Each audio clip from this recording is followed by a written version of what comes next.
Sometimes the biggest hearts beat inside the most feared men. And sometimes a mother's love can blind her to the very healing her daughter needs most. Torsten was the village blacksmith everyone respected and secretly feared. His massive frame and scarred hands spoke of countless battles and broken bones. But hidden beneath that intimidating exterior was a voice so beautiful it could bring tears to stone. Liv was blind, the sheltered daughter of the wealthiest woman in their Viking settlement. Her mother Astrid had forbidden any man from coming near her, especially rough men from the forge. But when Torsten began secretly visiting Liv, teaching her to play simple melodies and sharing songs in the quiet evening hours, their friendship bloomed into something neither expected. As their voices rose together in perfect harmony night after night, they had no idea that Astrid was standing behind the door, listening to every note. What would happen when a protective mother discovered her daughter's secret friendship with the most feared man in the village? Before we jump back in, tell us where you're tuning in from, and if this story touches you, make sure you're subscribed, because tomorrow I've saved something extra special for you. The morning mist clung to the river like memories of old sorrows, and Torsten Ironhand stood at his forge as he had for 20 years, watching the water flow past the settlement of Ravenshollow. Steam rose from the cooling basin, where red-hot iron met cold water, the hiss echoing across the workshop that had become both his sanctuary and his prison. At 43 winters, Torsten carried the weight of a lifetime spent shaping metal and breaking men. His shoulders spanned nearly the width of a doorframe, and his arms bore the raised scars of countless sparks and burns that marked a master smith. The villagers spoke his name with respect tinged by wariness. They needed his skill, but they feared his strength. Stories followed him like shadows. The time he'd lifted a fallen roof beam to save 3 children trapped beneath. The day he'd stopped a charging bull with his bare hands. The night he'd broken the jaw of a visiting jarl who dared lay hands on a servant girl. But this morning, as golden sunlight began to pierce the mist, Torsten's thoughts weren't on strength or reputation. They were on a voice, not his own, though few knew he possessed one, but the gentle, searching voice of Liv Astrid's Dottir, the blind daughter of the settlement's wealthiest widow, across the village square, in a timber house that spoke of prosperity and careful planning. Astrid Eriksdottir sat by her daughter's bedside, watching the young woman's face catch the early light. At 19, Liv possessed a beauty that seemed to glow from within, her unseeing eyes the color of winter sky, her hair falling in waves of honey and gold. But it was her voice that truly marked her as special, clear and pure, with an ethereal quality that made even hardened warriors pause when she spoke. "The birds are singing differently today," Liv murmured, her head tilted toward the open window. "There's a sadness in their song." Astrid smoothed her daughter's hair with gentle fingers. At 51, the widow still carried herself with the grace of a woman who had once been the settlement's greatest beauty, though lines of worry now marked her features. She had buried 2 husbands, the first to a Danish blade, the second to a fever that swept through Ravenshollow like wildfire, and had sworn by the gods that she would not lose her daughter to the harsh realities of their world.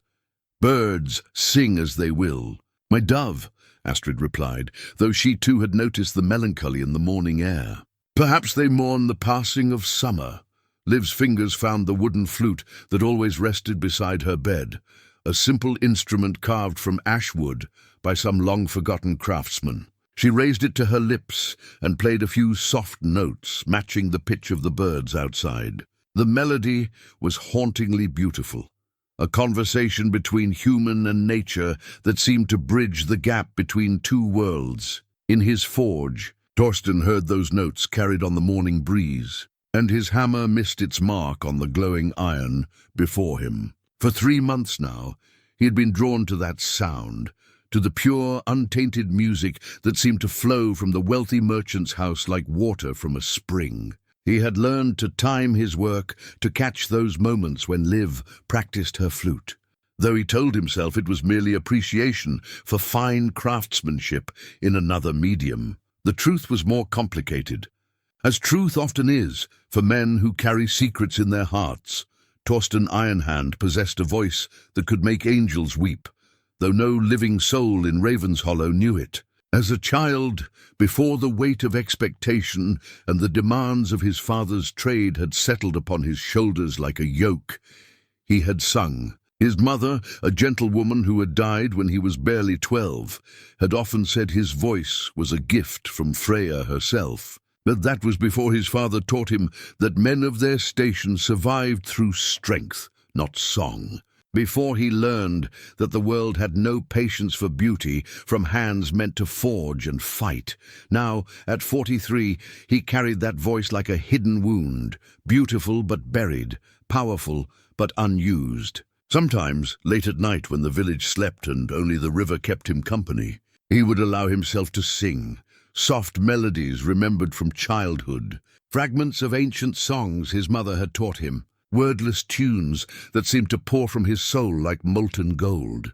But always alone, always hidden, always ashamed of the gentleness that lived within his fearsome frame. The iron before him had grown cold while he'd been lost in thought, and Torsten thrust it back into the flames with more force than necessary.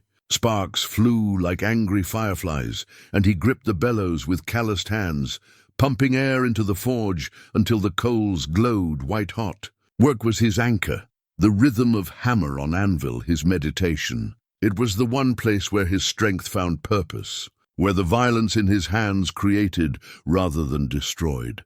But even as he worked, reshaping a broken sword blade for Eric Bloodaxe's youngest son, his ears remained tuned to the sounds from across the square. Liv had stopped playing, but he could hear her voice now, speaking with her mother about the day's plans. Their words were too distant to understand, but the melody of their conversation painted pictures in his mind.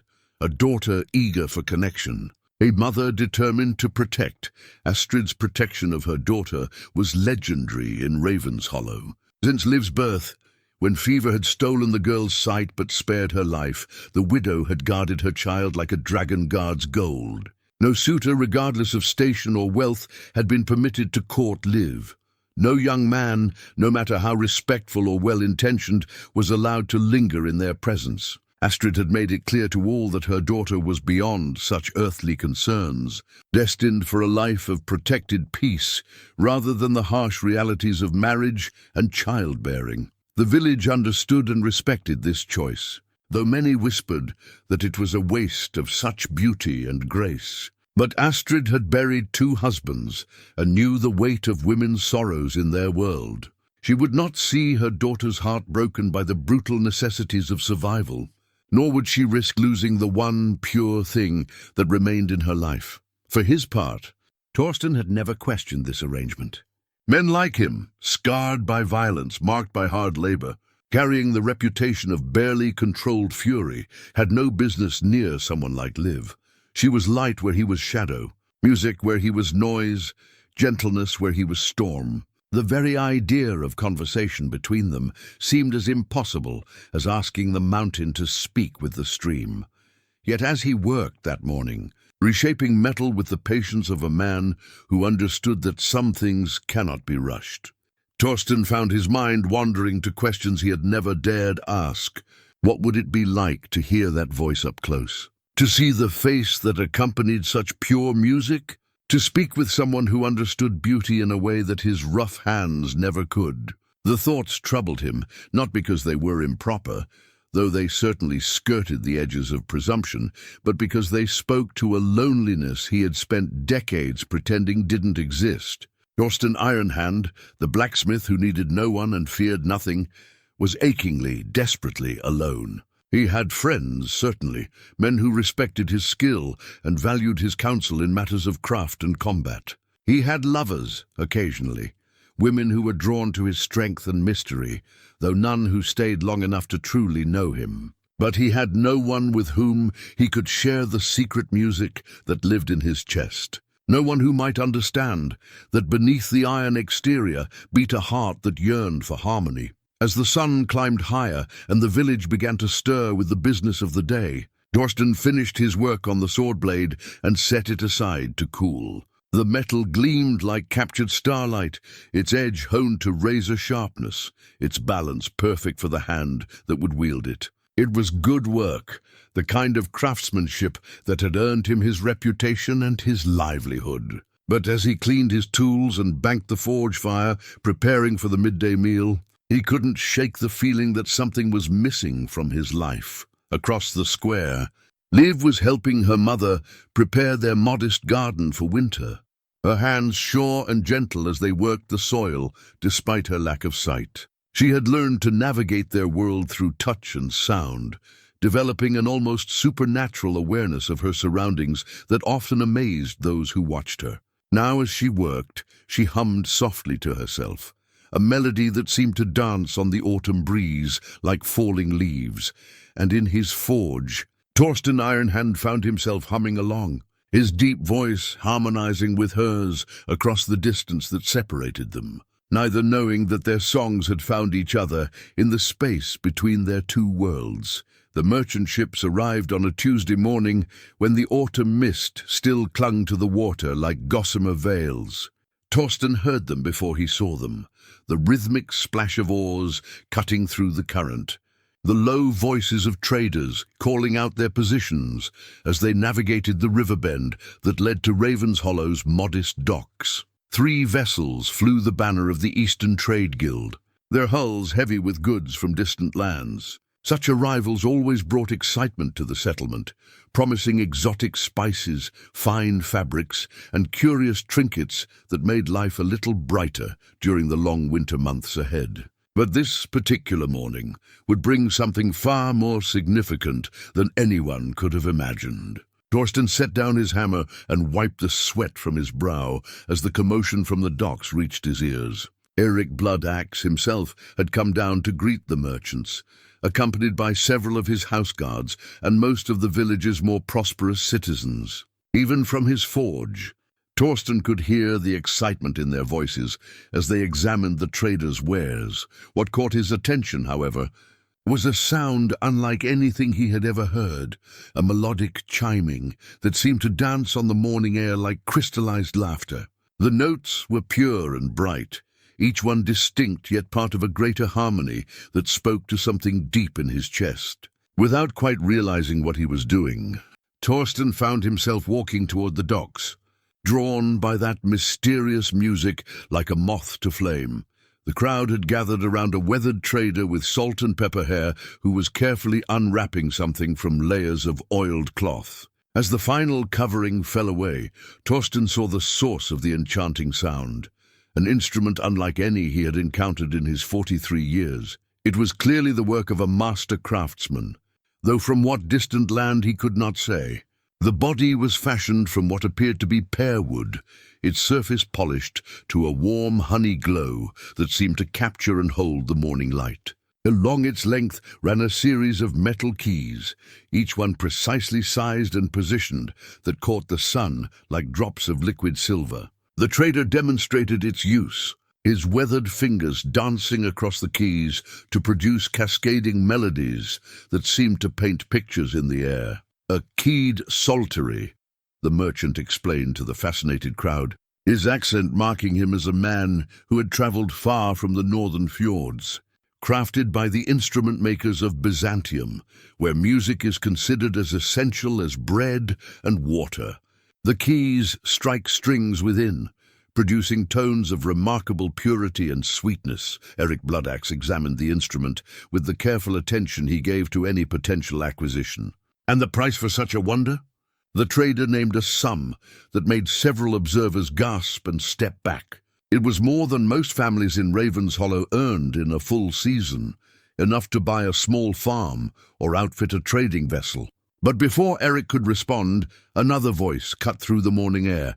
"I'll take it." All eyes turned to see Astrid, Eric's daughter, approaching the group, her bearing regal despite the early hour. She wore a cloak of deep blue wool fastened with silver brooches, and her greying hair was braided with ribbons that spoke of both wealth and careful attention to appearance. In her hand, she carried a leather purse that clinked with the promise of silver, Mother Astrid, Eric said with surprise and some concern. Surely you do not need such an extravagant— My daughter has shown remarkable skill with her simple flute. Astrid interrupted, her voice carrying the authority of a woman accustomed to having her decisions respected. If music brings her joy, then no price is too high to nurture that gift. The trader's eyes lit up with the glow of an unexpected sale, and within moments the transaction was complete. As Astrid carefully cradled the precious instrument, she caught sight of Torsten standing at the edge of the crowd, his massive frame unmistakable even among the gathered villagers. For a moment, their eyes met across the space between them, and something passed in that glance, a recognition of shared purpose, perhaps, or simply the acknowledgement that they both understood the value of bringing beauty into a harsh world. Then Astrid turned away, making her way back toward her home with her precious burden. But Torsten remained, watching her go, and in his chest something stirred that he had not felt in many years. It was not desire in any crude sense, nor even admiration for her wealth and station. Rather, it was a profound recognition of kindness, the sight of a mother's love expressing itself through sacrifice and understanding. And beneath that recognition lay a seed of something that might, given proper conditions, grow into hope. The crowd began to disperse as the traders displayed their other wares, but Torsten found himself unable to move. The sound of that strange instrument lingered in his memory like an echo in a cathedral, and he knew with absolute certainty that his life had just changed in ways he could not yet comprehend. That evening, as the sun painted the western sky in shades of amber and rose, the first notes of the psaltery drifted across Raven's Hollow like a gift from the gods themselves. Torsten, working late at his forge to finish a commission that had been weighing on his mind, stopped mid-strike as the music reached his ears. Liv's voice rose with the instrument, tentative at first as she explored its capabilities, then with growing confidence as she discovered the harmonies hidden within its silver keys. The sound was unlike anything the village had ever heard, pure and otherworldly, as if the very spirits of music had chosen to manifest in their humble settlement. But it was not just the beauty of the sound that stopped Torsten's breath. It was the profound loneliness he heard within it. Despite the instrument's sophisticated construction and Liv's evident skill, the music carried a weight of isolation that spoke directly to his own hidden sorrows. Here was a voice calling out into the darkness, seeking something it could not name, yearning for a harmony that remained just beyond reach. Without conscious thought, Torsten set down his hammer and stepped outside into the cooling evening air. The music seemed to surround him, filling the space between the buildings and reflecting off the river's surface like visible light. And in that moment, standing alone in the gathering dusk, he made a decision that would change everything.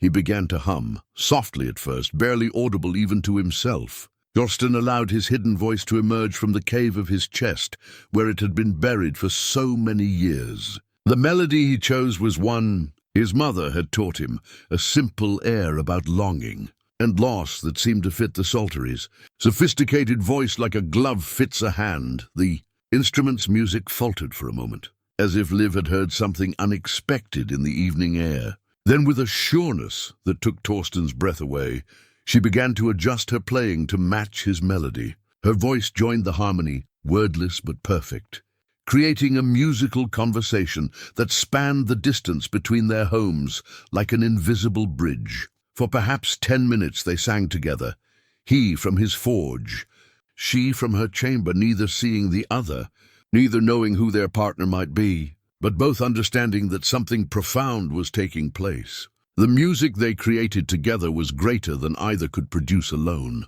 a harmony that seemed to heal wounds they had not even known they carried.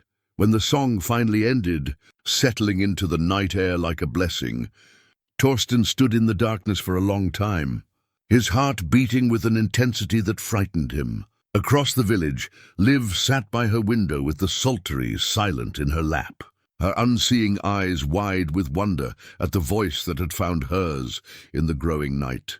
And in the shadows of her doorway, Unnoticed by either of the musicians, Astrid Eriksdottir stood with tears streaming down her cheeks, having witnessed the beginning of something that would challenge everything she thought she knew about protecting the ones we love. In the days that followed the merchant ship's departure, Ravenshollow settled back into its familiar rhythms, but beneath the surface of daily life, currents of change moved like underground rivers seeking the light. The Psaltery's voice had awakened something in the village's collective soul, and though most could not name what had shifted, they felt it in the way conversations lingered a moment longer, in the way people paused to listen when Liv practiced her new instrument. For Torsten, the change was both more subtle and more profound.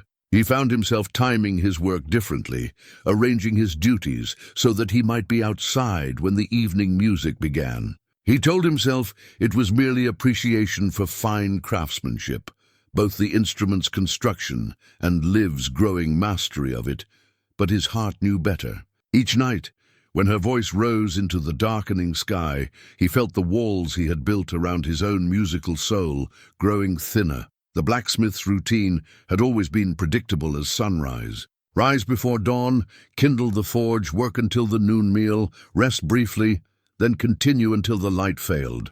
His hammer rang against anvil with the steadiness of a heartbeat, marking time for half the village.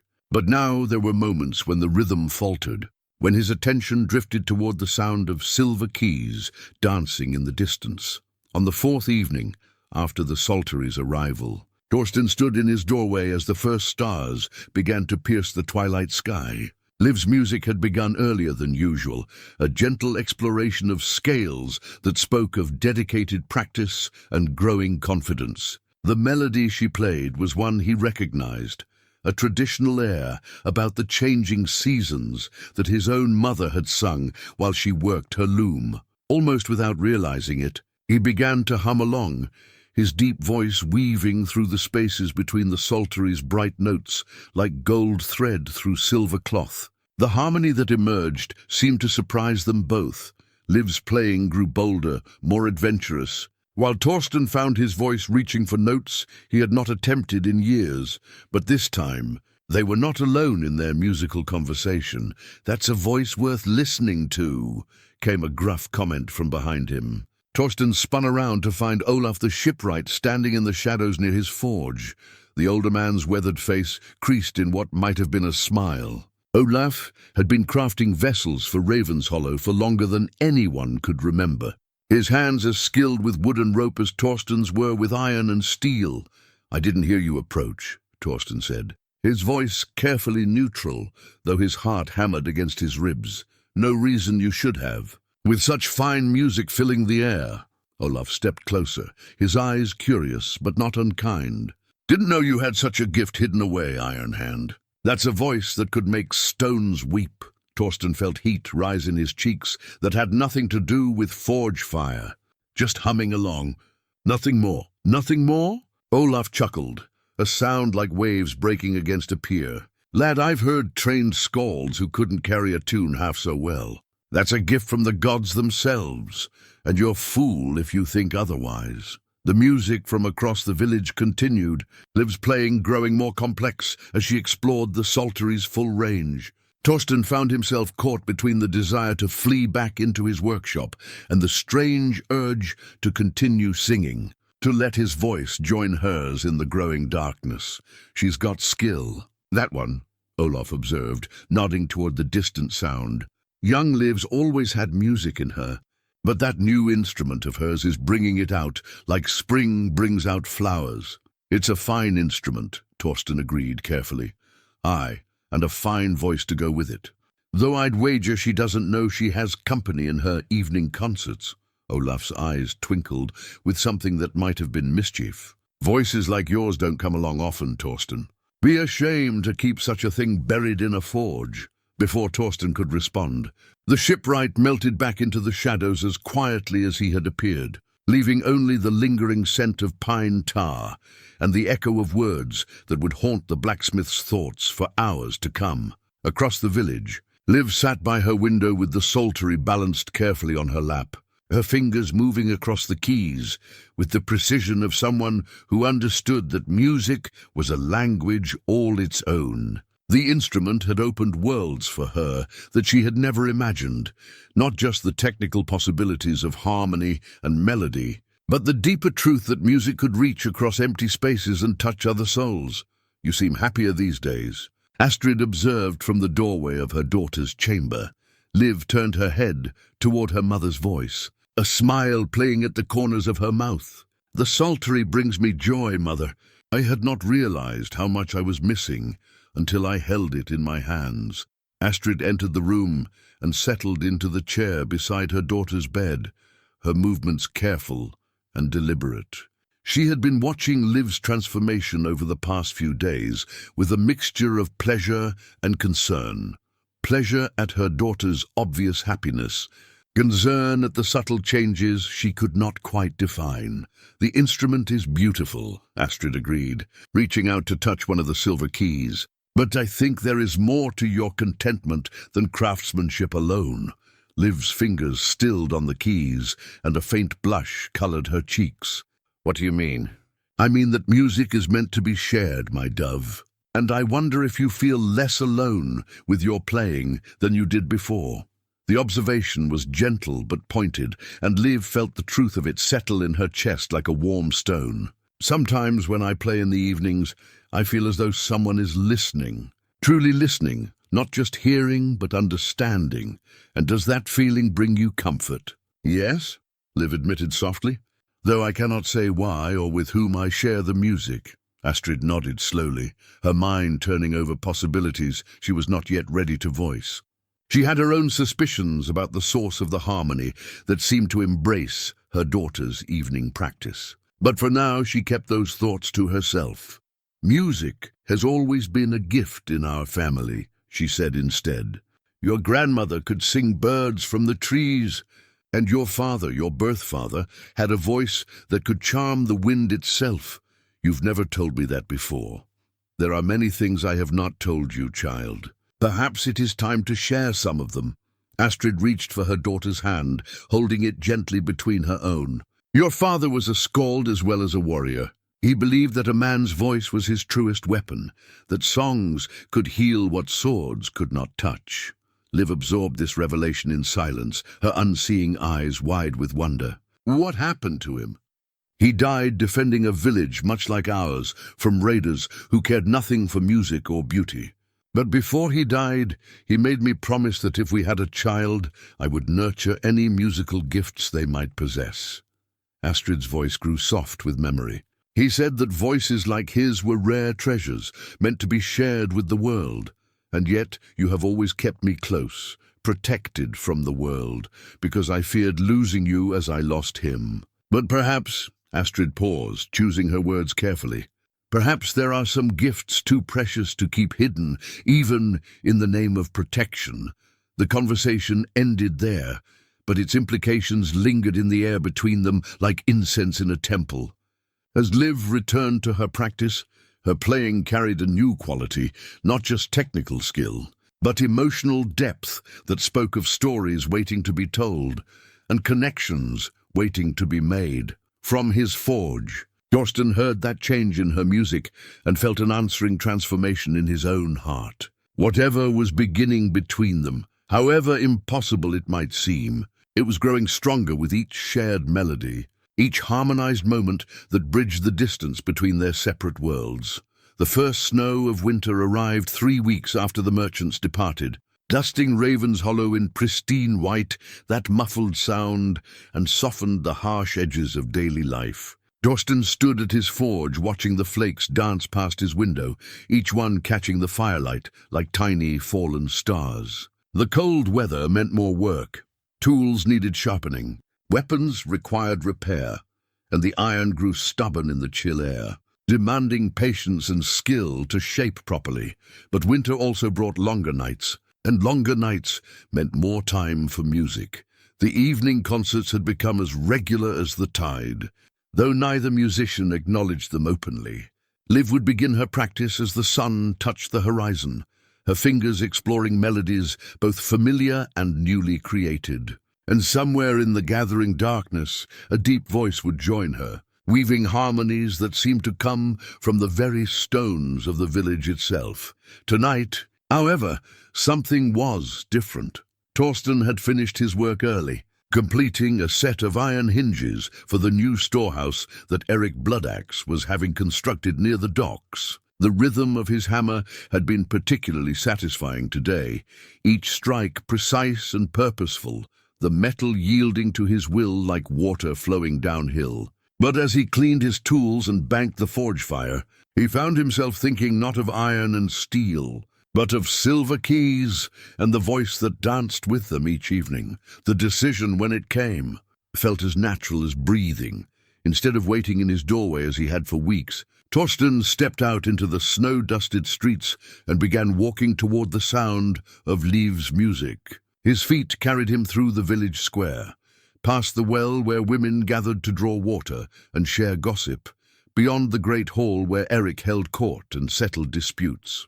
With each step, the music grew clearer, more immediate, until he found himself standing in the small garden behind Astrid's house.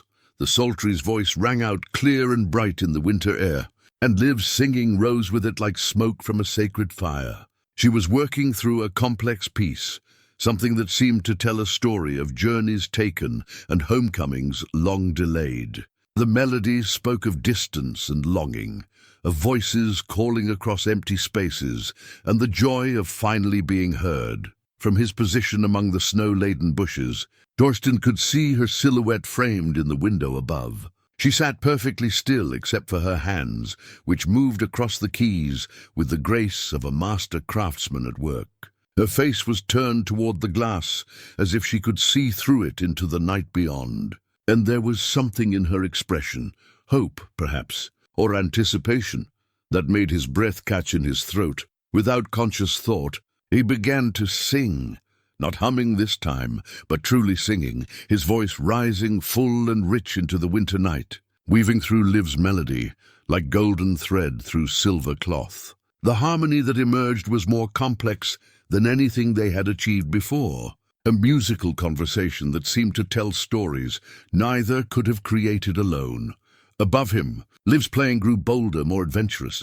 She began to improvise around his voice, creating counter-melodies that enhanced and elevated his contributions. It was as if they had been musical partners for years, rather than strangers who had never spoken, their voices finding each other with an ease that bordered on the miraculous.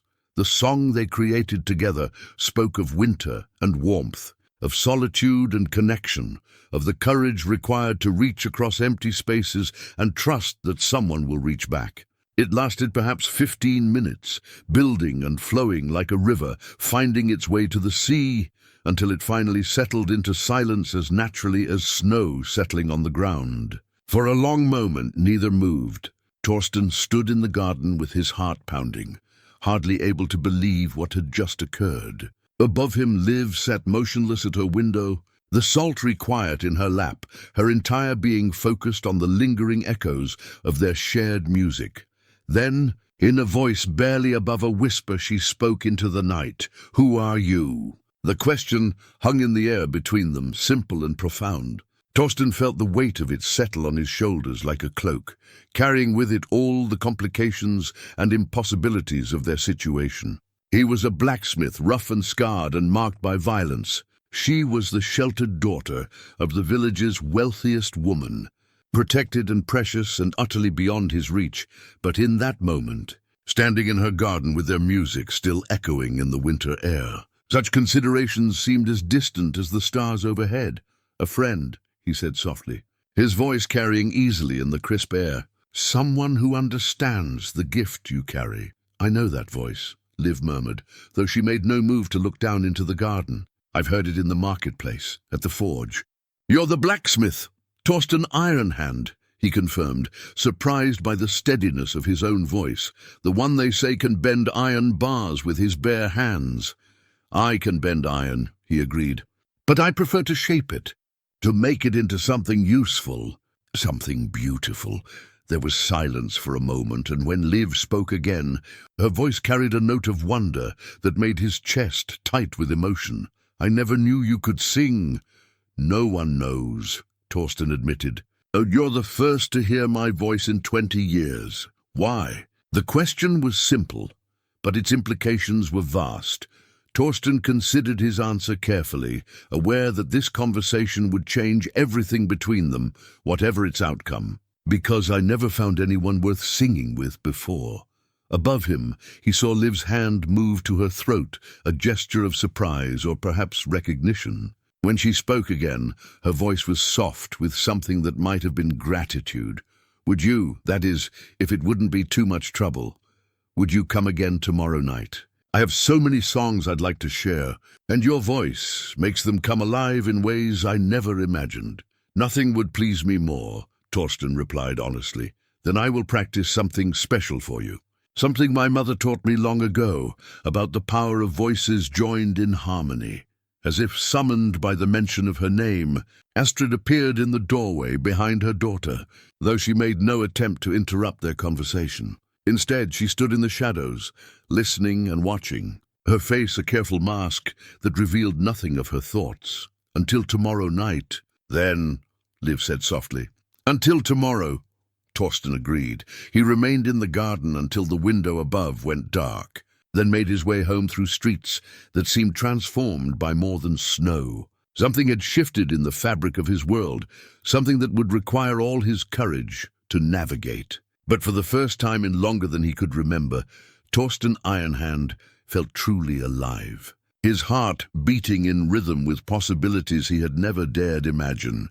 Behind her darkened window, Liv sat with the psaltery cradled in her arms, her mind racing with questions and discoveries that would keep her awake long into the winter night. And in the doorway of her chamber, Astrid stood vigil, weighing the protection of her daughter against the transformative power of a gift that might be too precious to keep hidden any longer. The promised song came the following evening, floating through the winter air like a gift wrapped in starlight.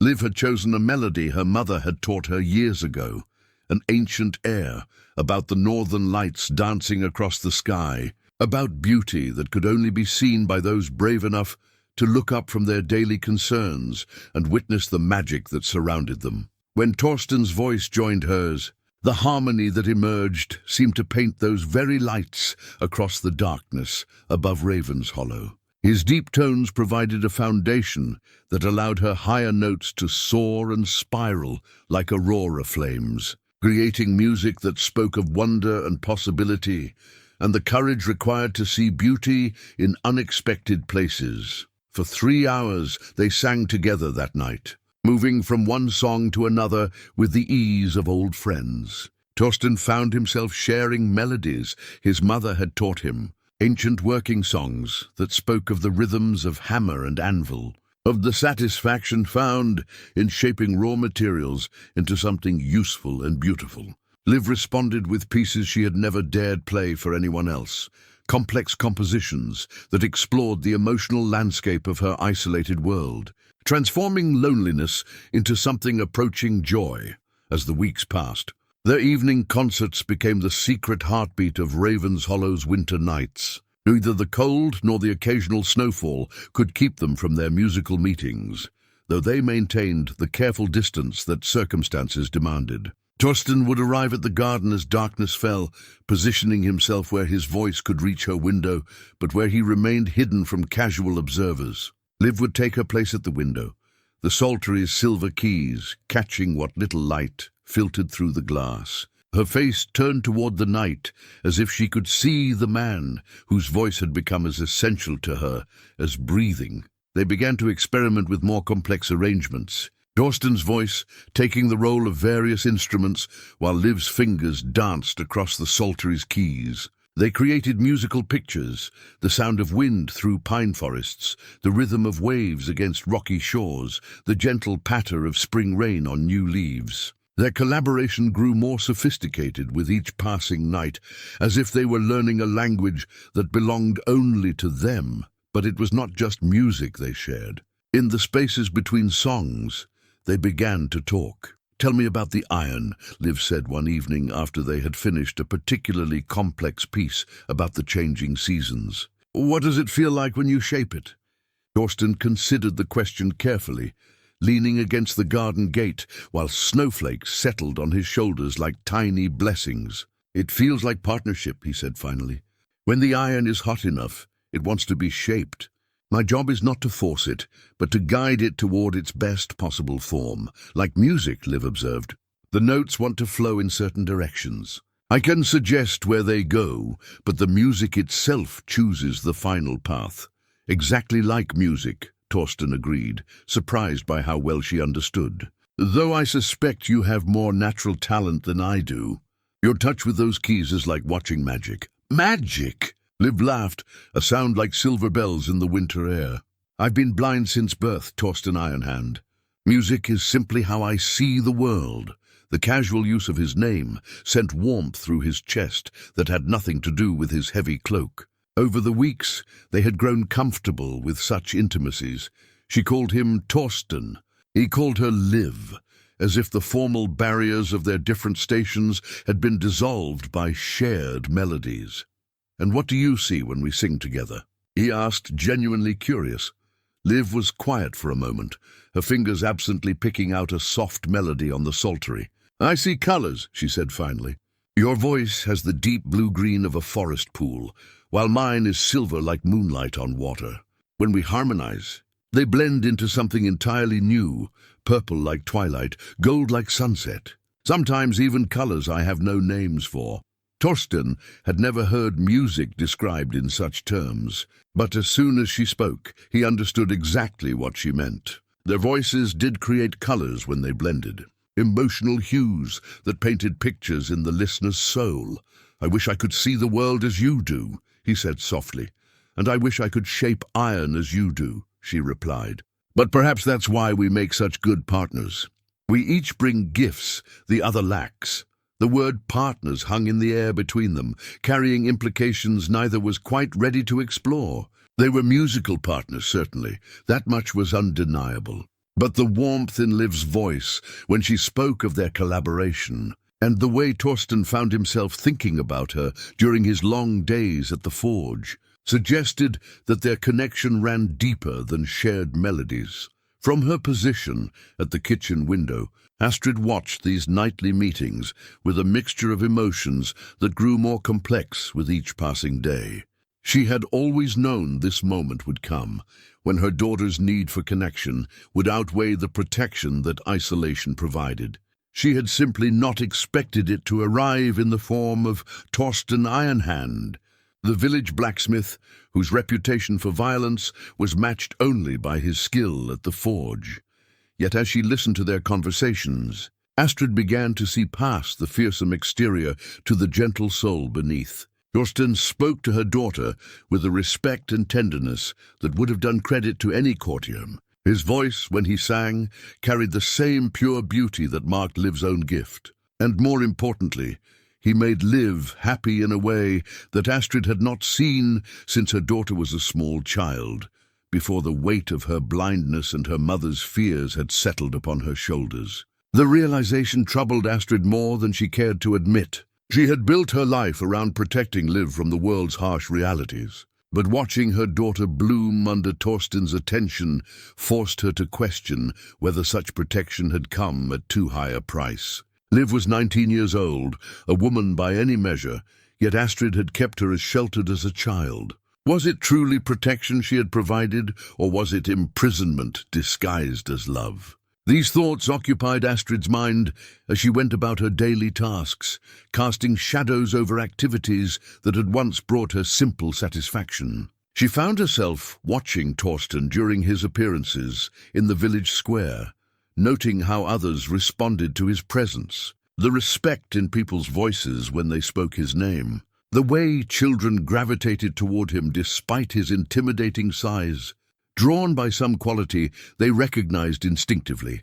Eric Bloodaxe himself had once called Torsten the finest craftsman in 3 settlements, and more than one warrior bore weapons forged by his hands. He owned his workshop outright, had coin enough to live comfortably, and despite his fearsome reputation, had never been known to raise his hand except in defense of others. By any practical measure, he would be considered a catch for any unmarried woman in Raven's Hollow. But Liv was not any woman.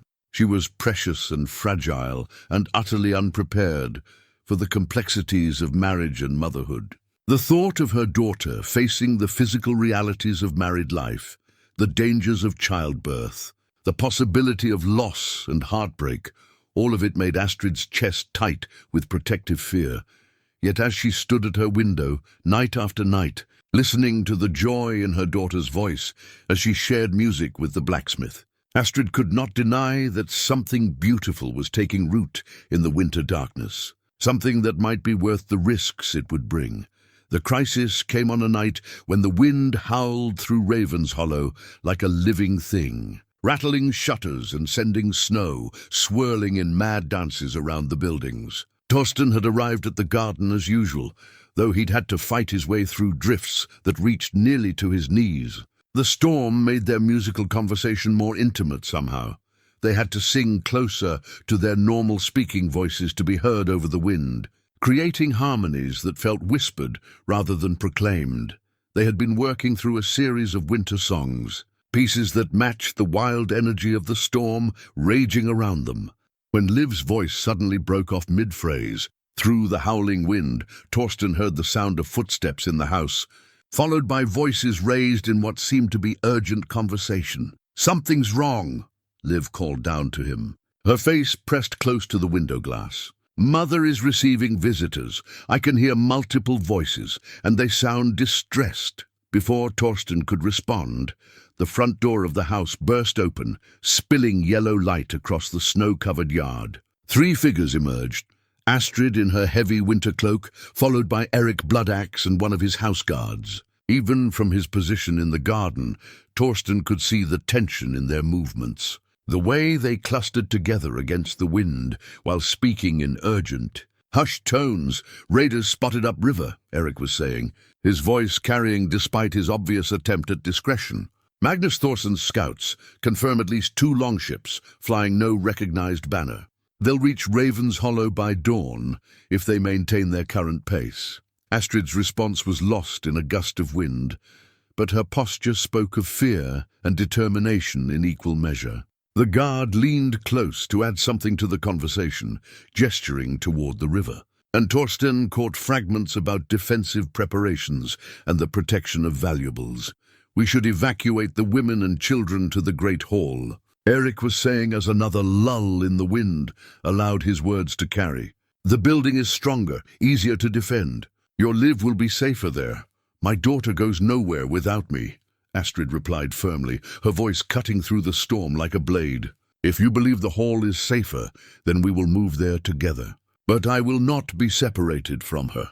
As the 3 figures hurried back inside, Torsten felt ice forming in his chest that had nothing to do with the winter cold. Raiders meant violence, death, destruction. In his 43 years, he had lived through 3 such attacks, and each had left scars on both the village and his soul. But this time felt different. This time he had something precious to protect.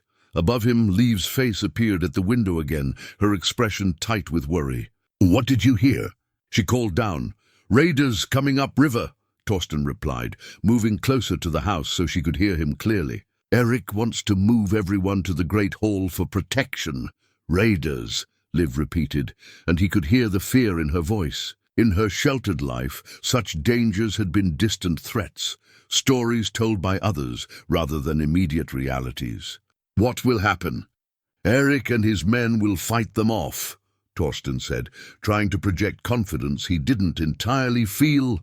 "Raven's Hollow has strong defenses, and our warriors are experienced." But even as he spoke the reassuring words, his mind was racing through darker possibilities. Raiders who traveled in winter were desperate, which made them unpredictable and dangerous. They would be looking for food, weapons, silver, anything that might help them survive the cold months ahead. And they would not be particular about how they acquired such things. "I should go," Torsten said reluctantly. "Eric will want every man who can fight to help with the preparations." "Wait," Liv called softly. "Before you go, will you sing one more song with me? Something to carry us through whatever comes." The request went straight to his heart, and without hesitation, Torsten began to sing an old song his mother had taught him. a melody about courage in dark times, about the light that persists even when shadows seem to swallow everything else. Liv's voice joined his immediately, her fingers finding the appropriate keys on the psaltery despite the wind that rattled her window. Together, they created a song that seemed to push back against the storm, a harmony that spoke of hope and determination and the power of connection to overcome even the darkest circumstances. When the last notes faded into the wind, Torsten felt strengthened in a way that had nothing to do with physical might. "I will come back to you," he said, the words emerging before he could consider their implications. "Whatever happens, I will come back." "I know you will," Liv replied, her voice steady despite the fear he could hear beneath it. "The music we've shared, it's stronger than anything that could threaten it." Torsten left the garden with those words echoing in his mind. But as he made his way through the storm-lashed streets toward Eric's hall, he couldn't shake the feeling that their musical partnership was about to face its greatest test. The great hall buzzed with activity despite the late hour. Warriors sharpened weapons, while their wives packed essential belongings. Children huddled close to their mothers, wide-eyed with the excitement and fear that comes when adult concerns suddenly intrude on their protected world. At the center of it all, Eric Bloodaxe stood like a mountain, his presence steady and reassuring as he coordinated the defense preparations. "Torsten," Eric called as the blacksmith entered, shaking snow from his cloak. "Good. I need every skilled fighter we can muster. Magnus estimates 30 men, maybe more, well-armed and experienced. They'll hit us hard and fast, looking for quick plunder. What do you need from me?" Torsten asked, though he could already guess the answer. "Weapons. As many as you can forge or repair before dawn, and then your arm in the fighting, if it comes to that." Eric's face was grim but determined. "We've sent word to the neighboring settlements, but they're too far away to reach us in time. This is our fight alone." Torsten nodded and headed immediately for his forge, knowing that the next few hours would determine the fate of everyone he cared about.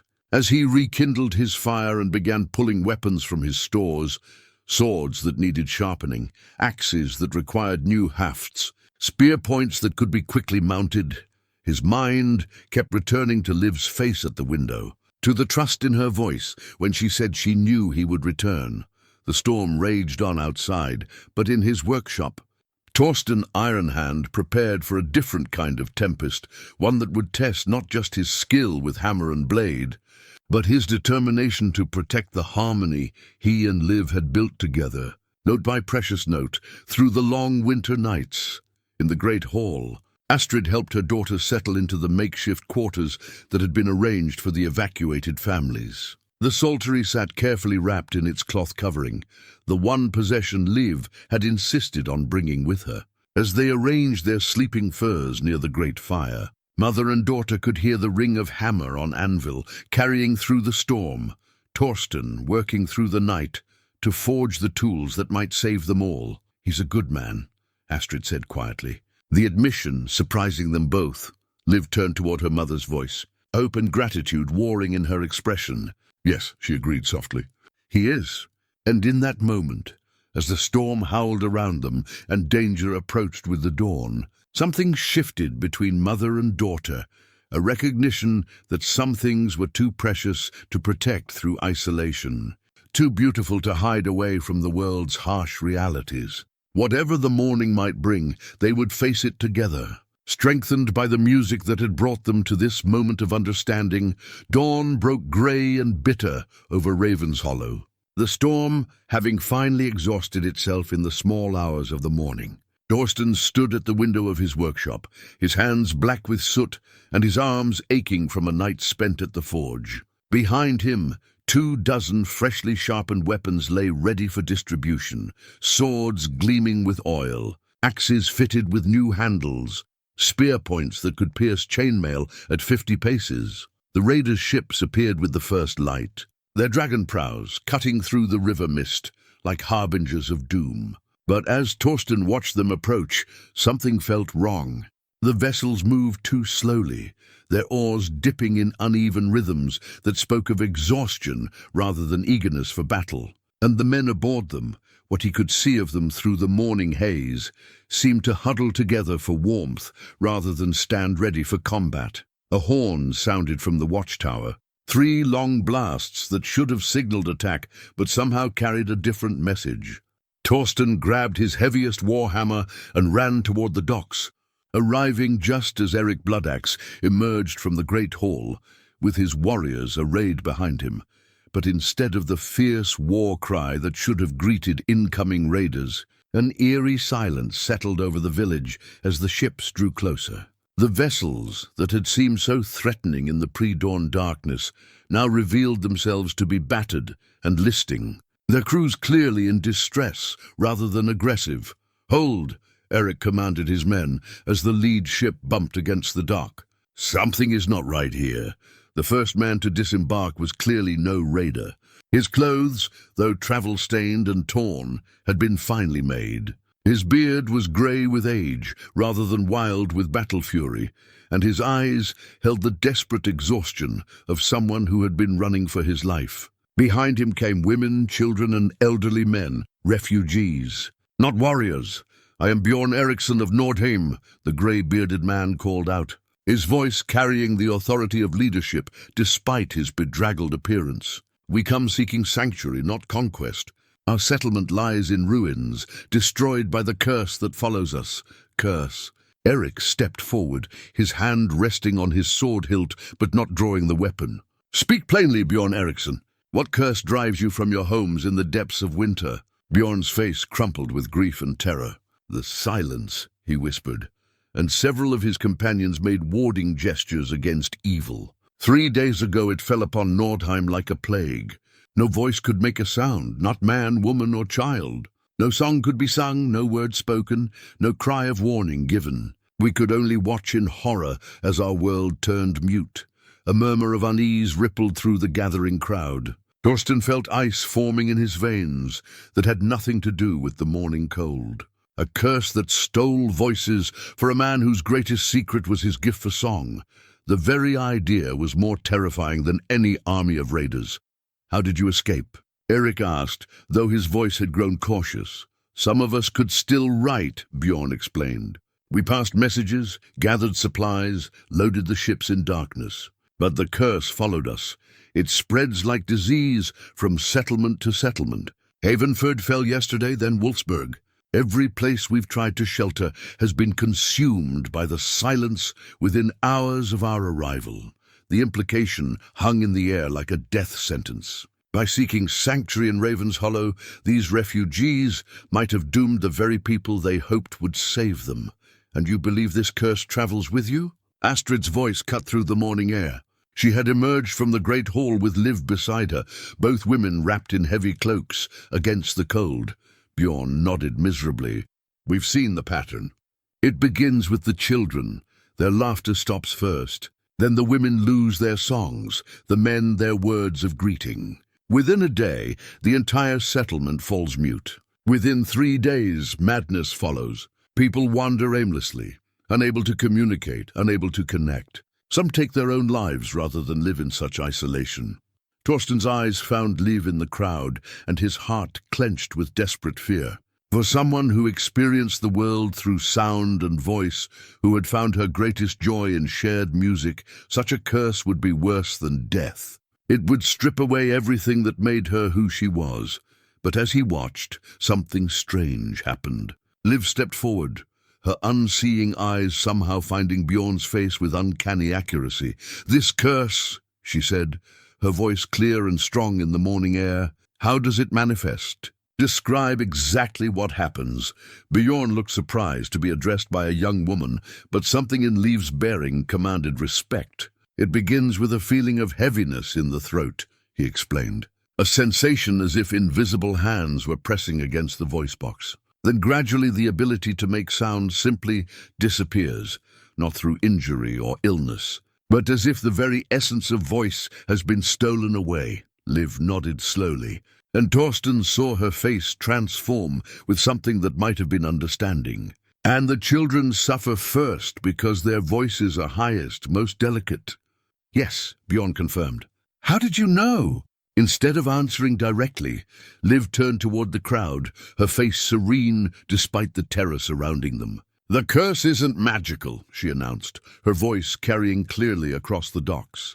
"It's a poison, something that affects the throat and vocal cords, probably carried in water or food. It spreads from settlement to settlement because you carry contaminated supplies." The crowd erupted in confused murmurs, but Eric held up his hand for silence. "Explain," he commanded. Liv's fingers moved to her throat, touching it gently as if feeling for something invisible. "I've been blind since birth," she said simply. "My other senses are more acute than most people's. I can hear things in voices, illness, emotion, deception. And in your voice, Bjorn Eriksson, I hear the rasp of someone whose throat has been damaged by poisoning, but who has begun to recover." Bjorn's hand flew to his own throat, his eyes wide with amazement. "You can hear that?" "I can hear many things others cannot," Liv replied. "And I know something about voices that might help. But first, we need to identify the source of the contamination." As if her words had broken a spell, the refugees began talking among themselves with growing excitement. If the silence was merely poison, rather than supernatural curse, it could be treated, cured, defeated. But Torsten barely heard their conversations. He was staring at Liv with a mixture of awe and something approaching worship. In the space of a few minutes, she had transformed from protected daughter to village savior, using gifts he had never imagined to solve a problem that threatened everything they held dear. And in that transformation, he saw the truth that would change everything between them. Liv was not the fragile creature her mother had tried to protect. She was strong, intelligent, capable of facing any challenge the world might offer. The sheltered life Astrid had built for her was not protection, it was prison. More importantly, if Liv was right about the poison, if voices could be healed and restored, then the bond they had built through music was not just possible, it was indestructible. No curse, no poison, no earthly force could silence the harmony they had discovered together. As the morning sun climbed higher and the refugees began to share their supplies for testing, Torsten felt something shift in his understanding of their situation. This crisis, terrifying as it was, had revealed truths about Liv that would make everything else possible. She was not just his musical partner, she was his equal in every way that mattered. The great hall had been transformed into a makeshift healing center, with refugees spread across the floor on borrowed furs, while Liv moved among them like a physician blessed by the gods themselves. Her fingers traced throat after throat, her acute hearing detecting subtle differences in breathing and vocal attempts that others would have missed entirely. Torsten watched from near the fire, officially helping to organize supplies, but actually unable to tear his attention away from the woman who was rewriting everything he thought he knew about strength and capability. So the contamination is definitely in the grain, Liv announced after examining nearly 24 refugees. "I can hear the inflammation patterns. They're consistent with ergot poisoning, but modified somehow. Probably mixed with other herbs to concentrate the effect on vocal cords specifically." Bjorn Eriksson sat heavily on a wooden stool, his weathered face creased with confusion and dawning hope. But who would do such a thing?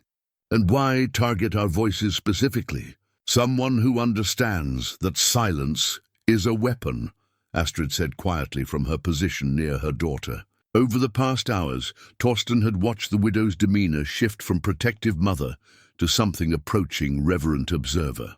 Like him, she was seeing Liv with new eyes, not as a fragile girl to be sheltered, but as a woman whose unique gifts made her invaluable to their community. Eric Bloodaxe stroked his beard thoughtfully. "A weapon indeed. A settlement without voices cannot coordinate defense, cannot call for help, cannot even comfort its children. It would be helpless against any organized attack. But the raiders would have to wait for the population to recover before gaining anything of value," Torsten observed.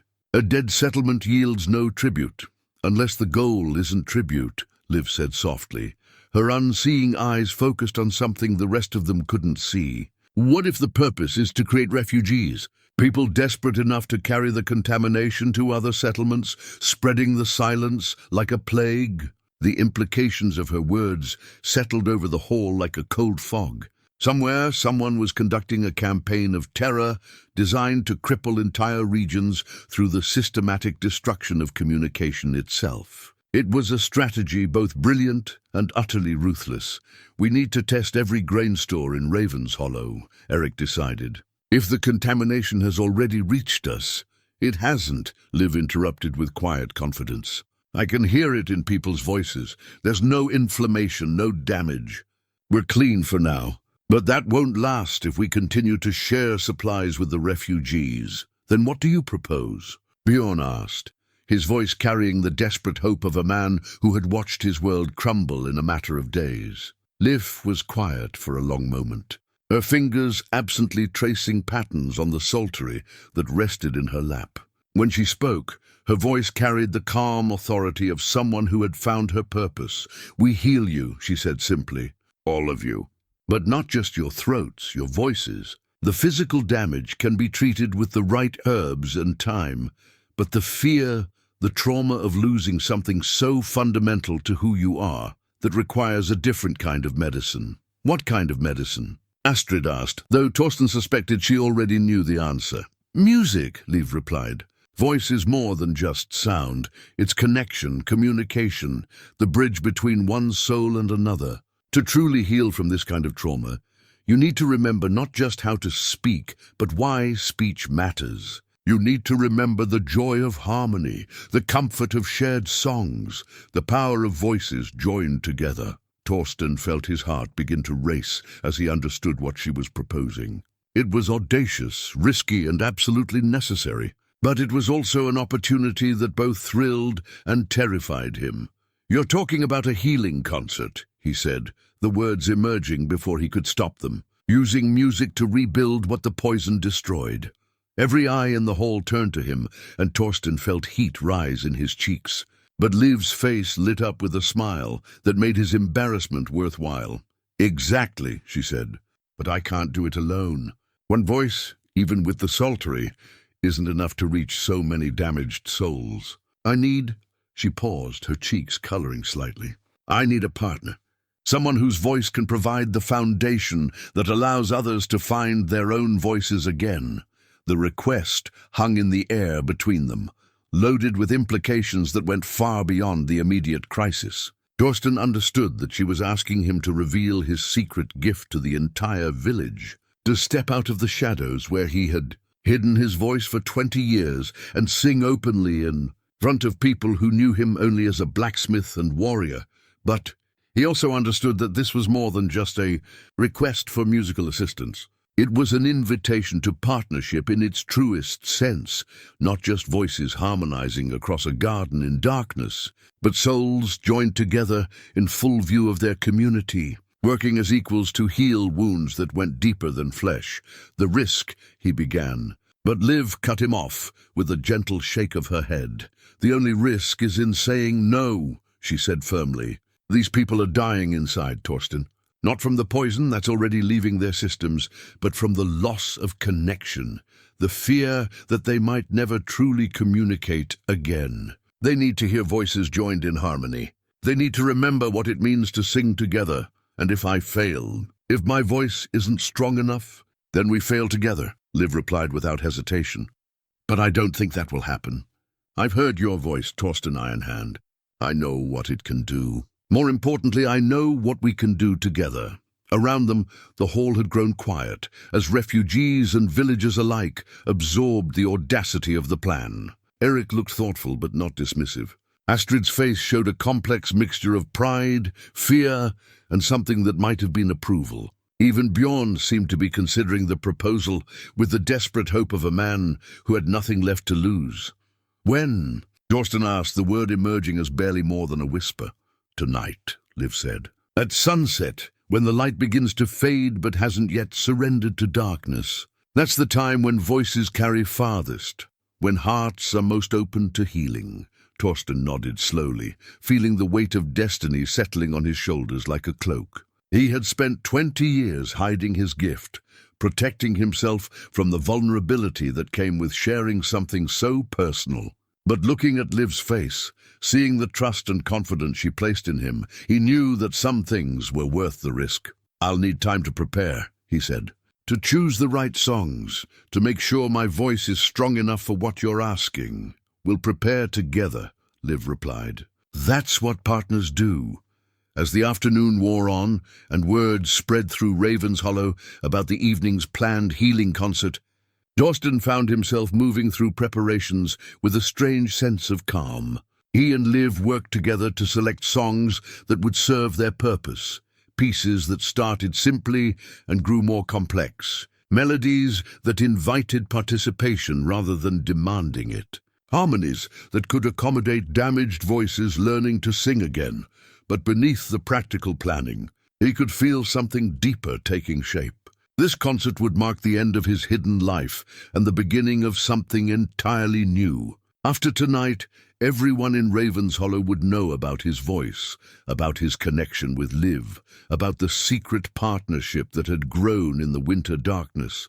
There would be no going back. But as he watched Liv work with the refugees, using her gift to bring hope to the hopeless, Torsten realized he didn't want to go back. He wanted to move forward into whatever future this brave, brilliant woman was offering him.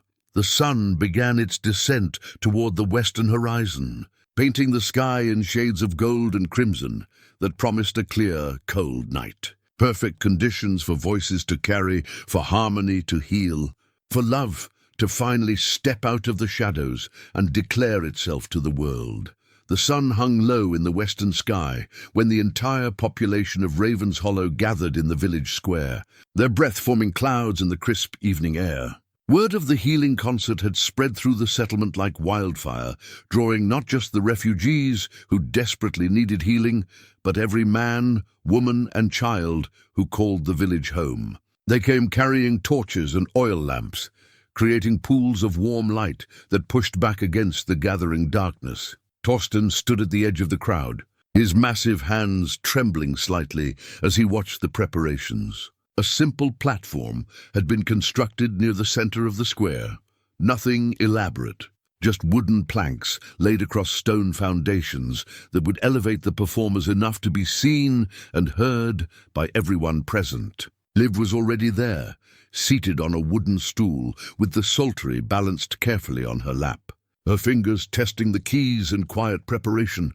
Even from a distance, he could see the nervous energy in her posture, the way her shoulders held tension despite her outwardly calm demeanor. This was as much a risk for her as it was for him, perhaps more so. She was about to reveal the full extent of her gifts to a community that had always seen her as a protected, sheltered daughter. After tonight, there would be no going back to that simple, safe identity. "Are you ready for this?" Eric Bloodaxe's voice came from behind him, carrying none of its usual commanding authority. Tonight, the chieftain spoke as one concerned friend to another. "No," Torsten admitted honestly. "But I don't think anyone could be ready for something like this." Eric nodded thoughtfully. "Liv seems confident in you. That young woman has shown remarkable wisdom today. Perhaps we should trust her judgment." "She's not the girl I thought she was," Torsten said, his eyes never leaving Liv's figure on the platform. "She's stronger, braver, more capable than any of us realized." "Including her mother?" Torsten turned to find Astrid approaching them, her face a complex mixture of emotions. She wore her finest dress, deep blue wool decorated with silver thread, and had arranged her graying hair in the elaborate braids of a woman of high station. But beneath the formal attire, he could see the uncertainty of a mother watching her child step into an unknown future. "Especially her mother," Astrid said, answering Eric's question. "I spent 19 years protecting her from the world, only to discover that what she really needed was the chance to heal it." The three of them stood in comfortable silence for a moment, watching as Liv tested a few quiet melodies on the psaltery. Even these simple warm-up exercises carried a quality that made nearby conversations pause and heads turn toward the platform. "She needs you up there," Astrid said softly, her words directed at Torsten. I can see it in the way she holds herself. She's waiting for her partner." The word partner carried weight when Astrid spoke it, acknowledgement of something that went far deeper than tonight's performance. Torsten felt his heart rate quicken as he recognized the implications. "Are you certain?" he asked, needing to hear her say it directly.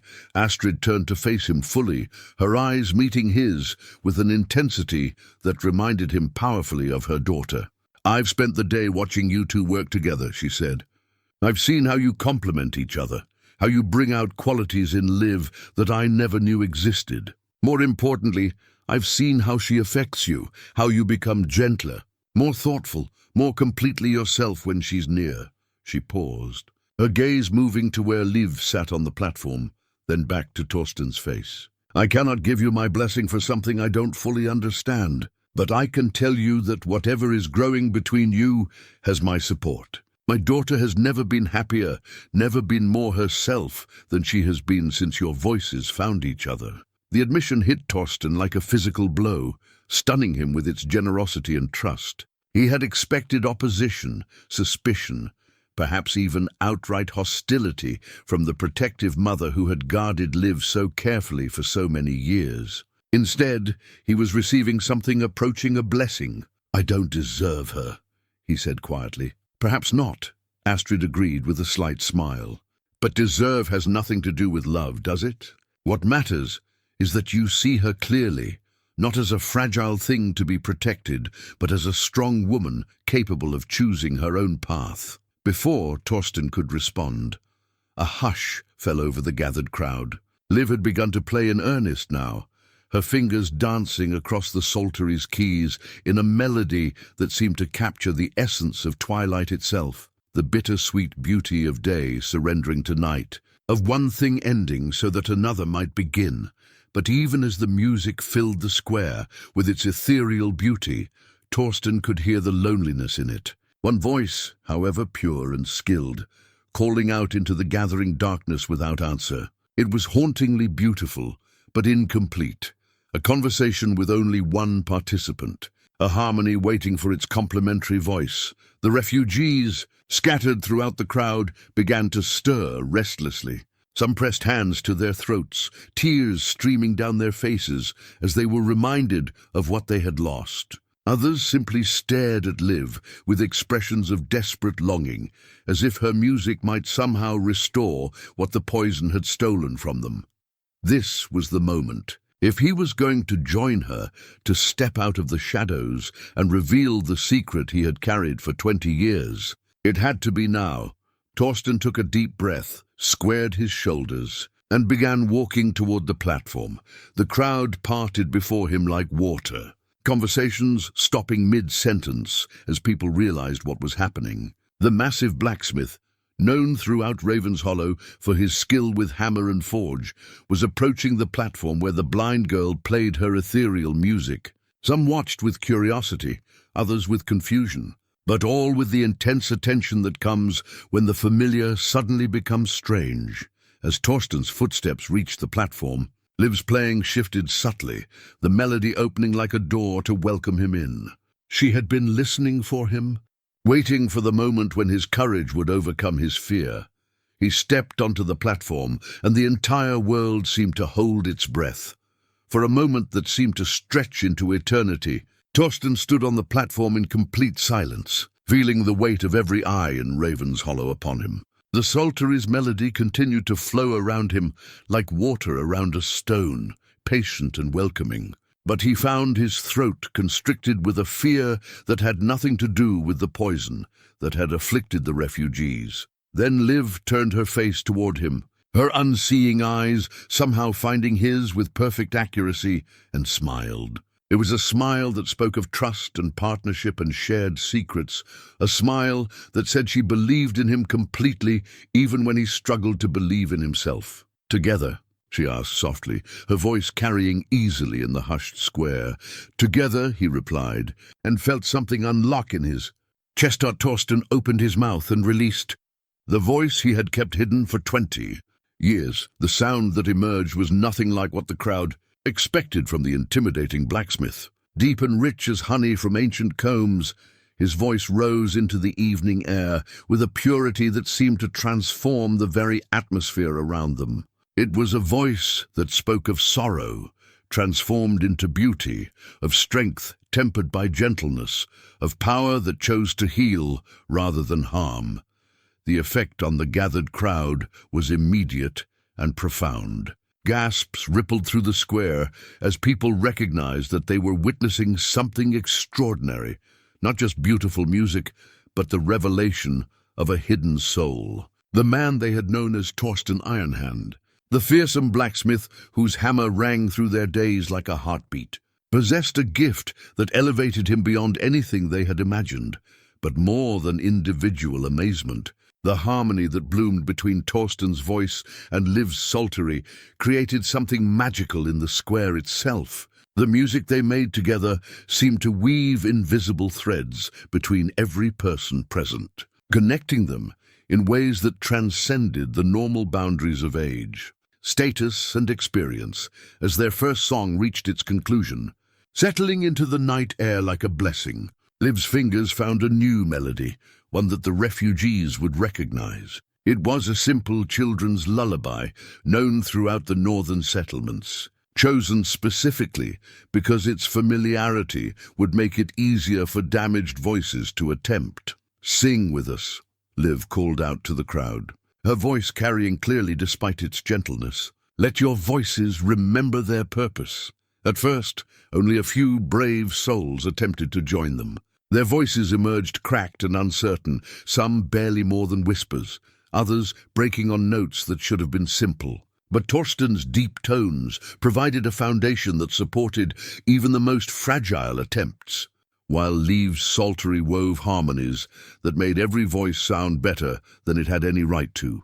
Bjorn Eriksson was among the first refugees to find his voice again, tears streaming down his weathered cheeks as he managed to complete an entire verse. His success encouraged others, and gradually more voices joined the chorus, tentative at first, then with growing confidence as they rediscovered the joy of shared song.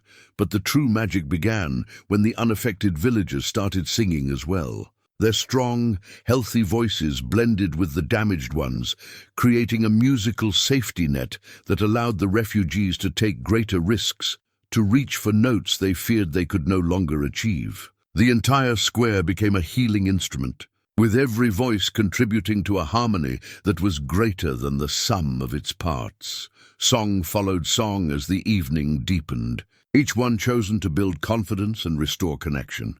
They sang working songs that reminded people of their shared humanity, love songs that spoke to the heart's need for connection. And finally, as the stars emerged overhead, ancient hymns that acknowledged the divine gift of voice itself. Through it all, Torsten and Liv remained the anchor points, her psaltery providing the melodic framework, his voice supplying the harmonic foundation that allowed everyone else to find their place in the music. But they were also clearly partners in a way that transcended their musical collaboration. The way they responded to each other's subtle cues, the way their voices seemed to dance together even in the most complex arrangements, spoke of a connection that went far deeper than performance.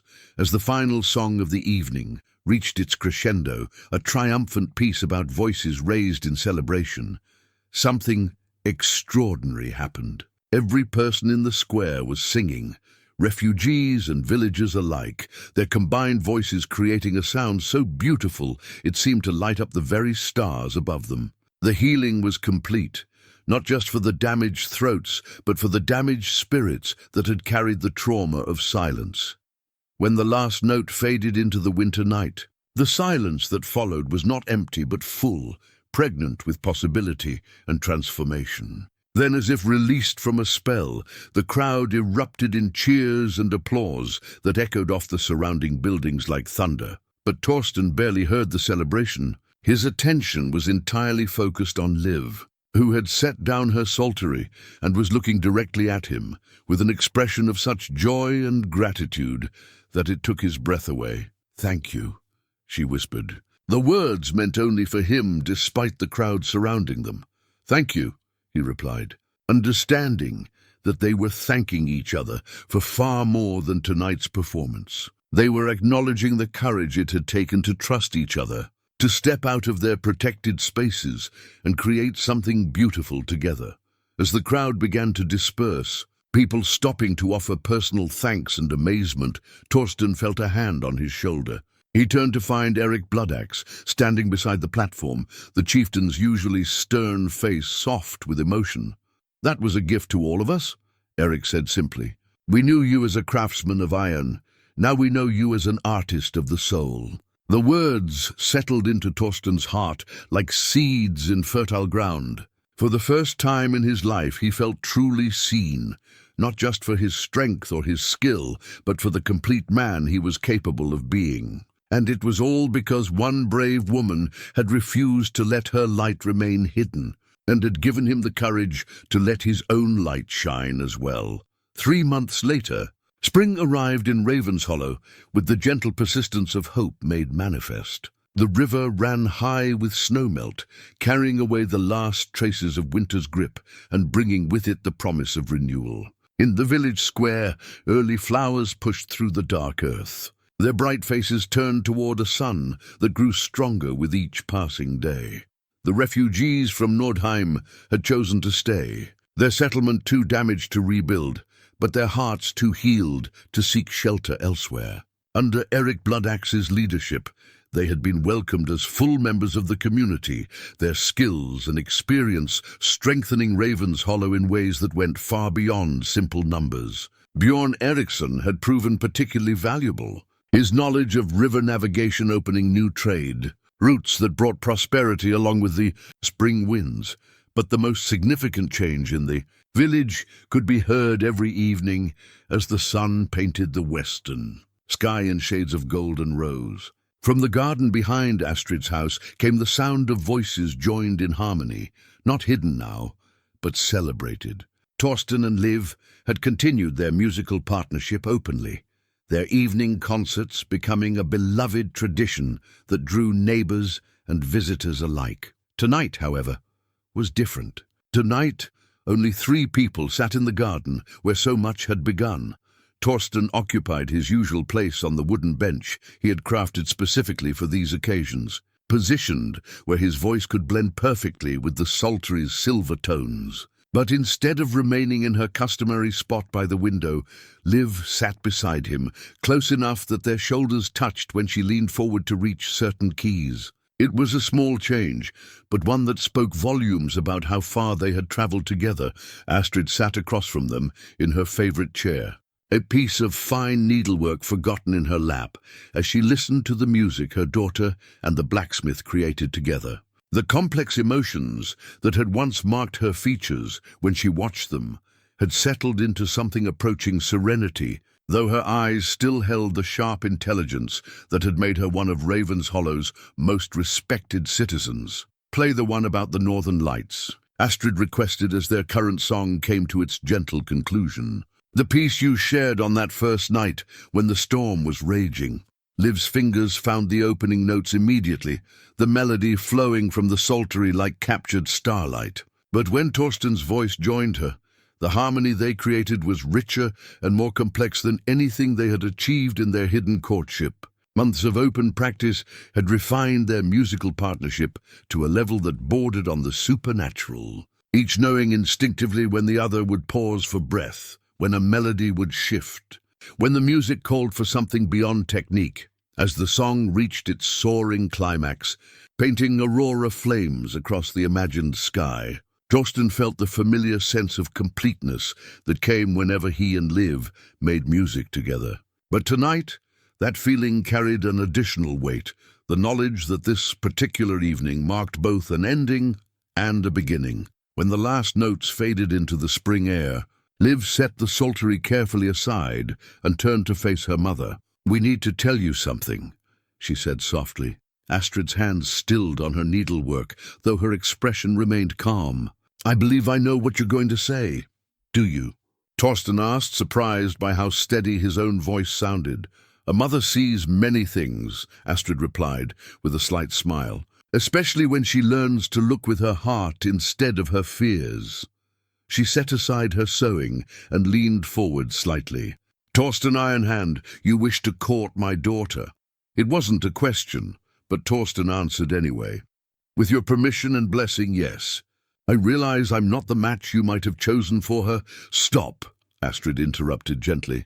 "3 months ago I might have agreed with you. I spent 19 years believing that my daughter needed protection from the world's harsh realities. But watching the two of you together, seeing how you bring out the best in each other, has taught me something important about the difference between protection and prison." She stood and moved to where they sat, placing one hand on Liv's shoulder and the other on Torsten's.